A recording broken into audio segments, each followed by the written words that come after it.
How much did they pay you? $50 a week. Felt like I died and went to heaven.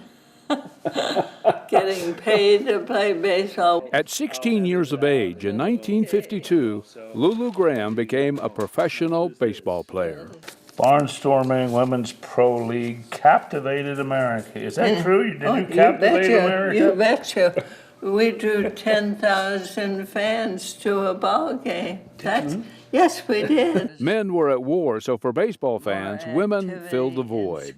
The players wore skirts, so repairing cuts and scrapes like here on Graham became routine. Somehow, I don't even remember how it happened. Might have been sliding into second or third base, I hope. Still in high school, she was recruited while playing catch with a group of girls in a Chicago parking lot.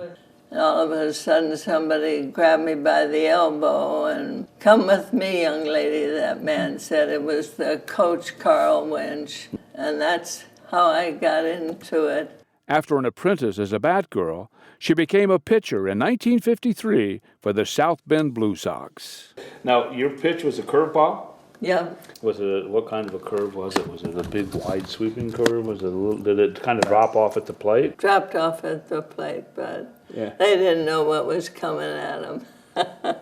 But Lulu's career was cut short. Men returned from the war, attendance waned, and the Women's League disbanded a little more than a year after she started.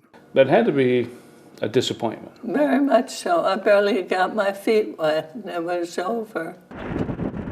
Off we go. So for the next 20 years, she retreated to winning golf tournaments, to family, and to a quiet but promising art career. Nobody knew I played baseball. We just didn't talk about it. Are you crying? No. Are you crying? Are you crying?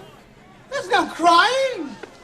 There's no crying in baseball. But in 1992, the movie A League of Their Own was released to much fanfare. We were invited to the premiere at Universal when the movie came out, and I drove 16 hours to get there, and I was not going to miss it. The movie became an instant classic and breathed new life into a baseball career that Lulu long thought was long over. I get letters from students. And her autographs now carry some heft and some value. We have autograph seekers that want to sell our memorabilia, which we do not care for that. That was a part of the lineup that was unsettled early. That's deep to center field, and you can't forget it! Palomino Cardozo.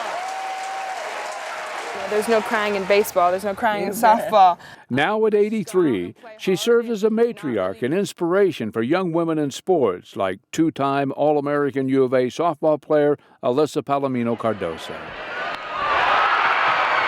I think watching the movie, I was like, I want to play this game. I want to be like them, and I want my name, to be an inspiration. Her fastball is, well, not so fast anymore, and a curve that sort of bounces off the ground. How many strikeouts did you have in your career? Do you remember? I do not remember. A friendly game of catch between generations, bonded not only by tossing a ball, but how little has changed for women over the decades. Oh! Whoa! I'm disappointed at this time in our life, that something more hasn't come along. And, we still have a long way to go, for sure.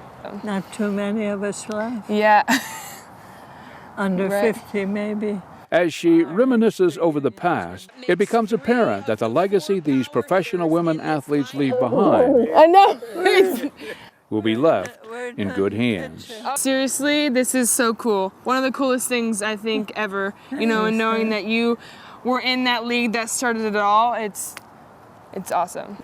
That's a foul ball. The legacy is not multi-million-dollar contracts or lucrative TV endorsements. Gotta get it to me. It is inspiration, and inspiration there you go. is priceless. I'm Bud Foster, KOLD News 13.